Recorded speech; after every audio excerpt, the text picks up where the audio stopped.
Assalamualaikum warahmatullahi wabarakatuh. Pada diskusi 12 tentang penerapan asesmen autentik dalam pembelajaran tematik di sekolah dasar. Latar belakang mengapa harus asesmen autentik? Yang pertama adalah pembelajaran tematik sekolah dasar. Di sini mengintegrasikan berbagai mata pelajaran untuk pengalaman yang holistik. Kedua, keterbatasan tertulis. Penilaian tradisional tidak cukup untuk mengukur kemampuan nyata siswa secara komprehensif. Sedangkan asesmen autentik yaitu alternatif yang lebih sesuai dengan menilai kemampuan siswa dalam konteksnya. Terus bagaimana asesmen autentik meningkatkan kualitas pembelajaran tematik? Konsep pembelajaran tematik. Yang pertama, integrasi kompetensi, di mana menghubungkan berbagai kompetensi dalam satu tema. Yang kedua, pengalaman langsung, di mana pembelajaran tematik ini menekankan pengalaman pembelajaran langsung dan kontekstual siswa, sehingga dapat dirasakan oleh siswa secara langsung. Yang ketiga, konsep pembelajaran tematik adalah berpikir kritis dan kreatif. Pembelajaran tematik ini dapat mengembangkan kemampuan siswa dalam berpikir kritis, kreatif, serta sosial emosional. Pembelajaran tematik ini adalah dapat menumbuhkan siswa menjadi aktif, di mana pembelajaran tematik mendorong siswa untuk mengamati, mencoba, berdiskusi, dan mempresentasikan. Sedangkan apa asesmen autentik? Nah, di sini kita bahas tentang pengertian asesmen autentik, di mana asesmen autentik itu adalah penilaian yang mengukur kemampuan melalui tugas nyata, relevan, dan kontekstual, mengamati proses, kualitas kerja, dan produk akhir siswa. Contoh-contoh asesmen autentik yang pertama adalah proyek, portofolio, bisa unjuk kerja atau praktek, observasi perilaku, dan refleksi diri. Sedangkan apa karakteristik asesmen autentik? Di sini akan kita bahas berkaitan dengan karakteristik asesmen autentik. Yang pertama, karakteristiknya adalah berbasis kegiatan nyata, di mana asesmen autentik ini sesuai dengan kehidupan siswa yang relevan dan bermakna.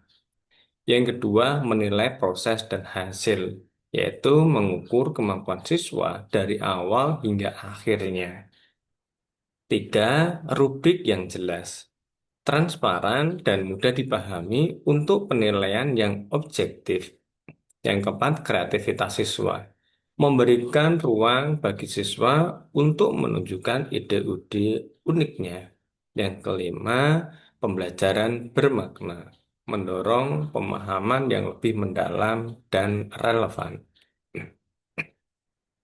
Sedangkan relevansi dengan pembelajaran tematik, yang pertama adalah tugas integratif, di mana tema pembelajaran melibatkan berbagai kompetensi, cocok dinilai dengan tugas integratif. Yang kedua, gambaran menyeluruh. Memberikan sebuah gambaran kemampuan siswa secara menyeluruh, baik kognitif, sikap, maupun keterampilannya. Di sini juga yang ketiga, sejalan dengan kurikulum Merdeka, itu mendukung proyek dalam pengalaman langsung sesuai kurikulum Merdeka. Dan tidak kalah pentingnya, ini juga berkaitan dengan 7 kebiasaan anak Indonesia hebat, yang dimana dalam 7 kebiasaan anak Indonesia hebat itu adalah dibutuhkan untuk mendukung gotong royong, bernalar kritis, dan kreatif.